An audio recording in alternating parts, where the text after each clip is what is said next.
Good morning. Welcome to the forecast discussion for April 30th, 2012.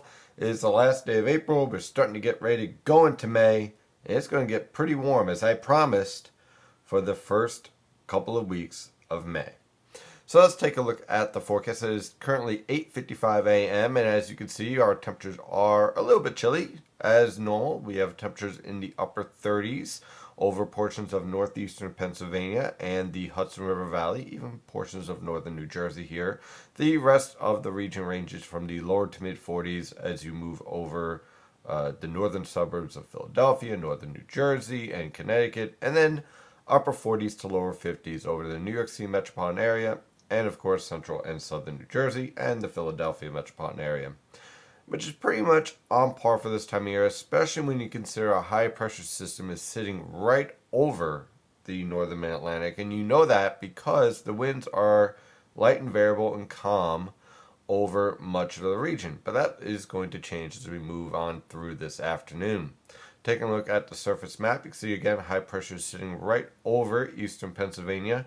This high pressure system will shift off the coast, allowing this low pressure system to approach, and that will also lead to winds coming from the south and southeast, which for today will keep our temperatures pretty much near normal in the mid to upper 60s for most locations.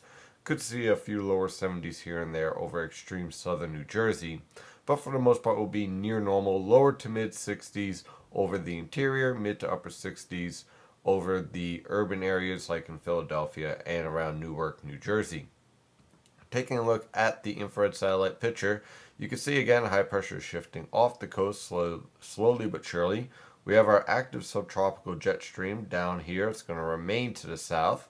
And of course we have our very vigorous disturbance, but notice the intensity here. All these cloud tops, when they're yellow and orange and a little bit of red, that means that there's strong thunderstorms here. But as this disturbance is moving east, it's weakening, and that's important. Why is it weakening? Well, let me show you the upper level winds here. You see how they're coming in from the northwest? That means that they're converging, and when you have upper level winds converging, it means air is sinking, and when air sinks, it pretty much kills off precipitation. So that's great news for us because as these disturbances approach from the southwest with the warm air, they will also weaken. So that means that showers that do develop will be widely scattered through this week, and any thunderstorms that do develop, which will be highly isolated, will be also very weak. So we're not looking for any major rain events up for the upcoming week, but we will be under the threat for a few scattered showers here and there as this warm air invades and disturbances move through. So let's take a look at the forecast using the European Model Guidance from the Penn State EWOL website. Once again, an excellent website for all your model needs. Here we are for this evening. You can see our trough over the Canadian Maritimes, and this is going to be a nice feature throughout this upcoming 7 to 10 day stretch. It is starting to develop over the Canadian Maritimes. Of course, we don't have a ridge just yet over Greenland, and our pattern is pretty much zonal. Now, this is important right here because what this means is that Pacific air masses are invading Canada, and that means that any polar air mass that's sitting over Canada is significantly modifying. By tomorrow evening, our trough starts to shift off the coast. We're starting to see the development of a negative NAO pattern. Our ridge is starting to take shape over the eastern United States, and that of course means warm air is invading. You see that right here, this is 10 degrees Celsius, which is pretty warm air at 850 millibars. And you can also see at the mid-levels, winds are coming in from the southwest.